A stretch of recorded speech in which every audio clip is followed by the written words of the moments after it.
Jean, these days it seems like a lot of the products that are being developed in the bioproduct sphere, in the pulp and paper industry, are aimed at industries outside the pulp and paper industry, and such as oil and gas and plastics. And I'm just wondering how FP Innovations has sort of geared up for that R&D effort and commercialization effort to make sure that those products are properly developed, but also properly applied to the end user's processes. So please tell me how you've adapted to that and geared up in terms of staffing and business approach. Mark, this is a very good question. When we started to work on the what we call the transformative technologies, which is on the innovation process, which is reaching new markets for the forest product industry, we realized quickly that we needed to get the expertise, knowledge, and get the connection also with these industry.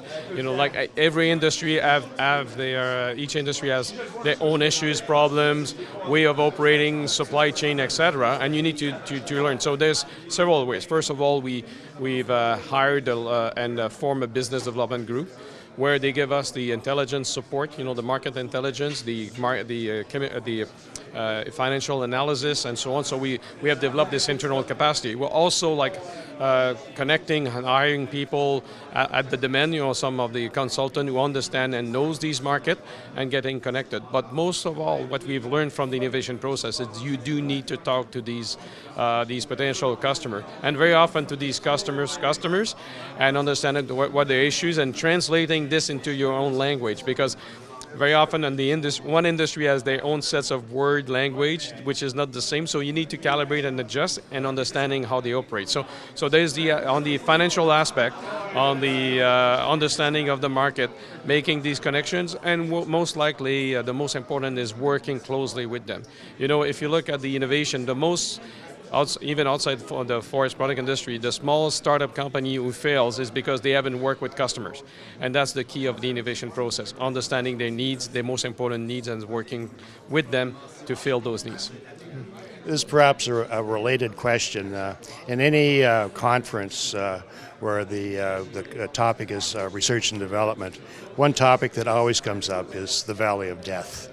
And how have you set up your staffing, your organizational skills, and your way of doing business to try to avoid that? I know it may be impossible in some cases, but how do you go about avoiding the Valley of Death? Well, the Valley of Death refers to the period between the initial investment and by the time you start making money from sales. So that means there's a period of time where you're forming a company or startup companies, or you're structuring your business, and you need to find initial funding or keep funding it during this period until you got the market and starting to make some sales and get revenue. So the way to make this Valley of Death, which is like you're burning money and you are not earning anything, is pretty insecure and pretty like an anxiety zone. This is why people refer to this wording here. But how to reduce it is making sure, first of all, like you are connecting as early in the process with the customers, what I was referring to.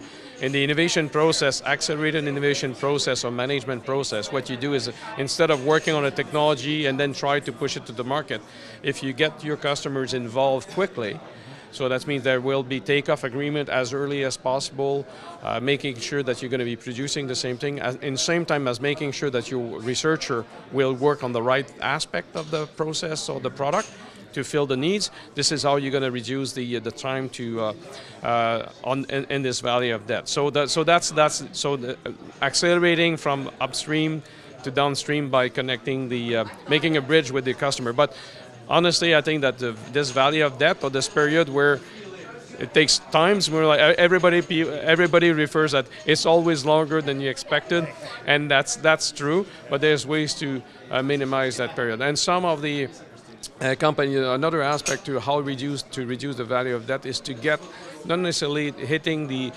largest market, the most profitable, but hitting markets that are a quick hit or quick reach, where you can start having sales and getting monies from the revenue, from the sales, and then starting to fuel. And this is very often a key point in any startup companies when they can say, now we do have sales. That means that our products has create value proposition for some customers, and this is the way to attract other funding and then reduce the value of that period. So. Now, I think it was about 10 years or so ago, FP Innovations, when SP Innovations was formed, you had a new business model, which was completely different. And I just wondered, has that been adapted over the years, and is it being adapted today? Yeah, well, the 10 years ago when we formed, a little bit less than this, we merged 3 major research organizations. So what we did change was going from a research type of organization and changing it to make sure that we can manage the innovations from a science and technology base, but understanding how the business of innovation works and so on. Now that the industry has reached another level, which is you see these companies starting to produce or getting interested to the point where they're investing into these products and so on. You know that we are reaching a point now that we need to rethink a little bit our approach, and particularly to be able to address the issues of how can we work more specifically with one company on a product development or a specific process, while our base of the organization is a collaborative model. So that's kind of a challenge. It's an interesting challenge because it's new opportunities, but at the same time you need to keep supporting the industry. So we need to find balance, and this is what we're working internally with the management team of FP Innovation, is developing this new business model. We just issued our strategic plan a few months ago, which included the first step, which is the business model. That means how do we deal with our partners and members and companies, and that will be advertised in the near future, let's say, or communicated in the near future. Okay. And today we heard presentations from CanMet and NRC, and I just wondered how the relationship between FP Innovations and those government research organizations has changed over the years, and how it has made cooperation better.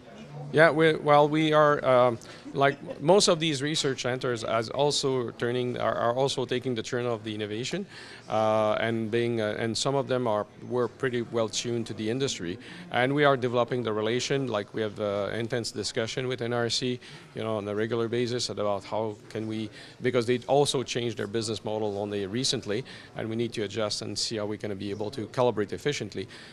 And hoping that we're going to get to the same level as we are with CanMet Energy, both on the supporting the industry performance on the energy side, and that we have a very good program right now. We are work with more over the last 2 years than 10 mills and creating a lot of value on the energy saving and operational efficiency, and that's a proof that when we work together and building on the strength of each other and the tools of each other, we can really create a larger value than just individuals. So yes, we recognize this is important, and we're working on it. And also the new strategic plan, we will reinforce and keep reinforcing the relation.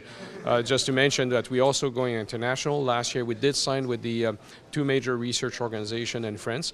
One which is CTP, Centre Technique du Papier, and the other one is the FCBA, which is more forest building and so on.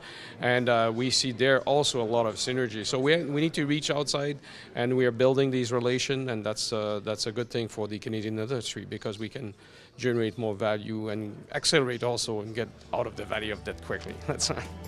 Thank you very much for your comments. Thank you, Mark.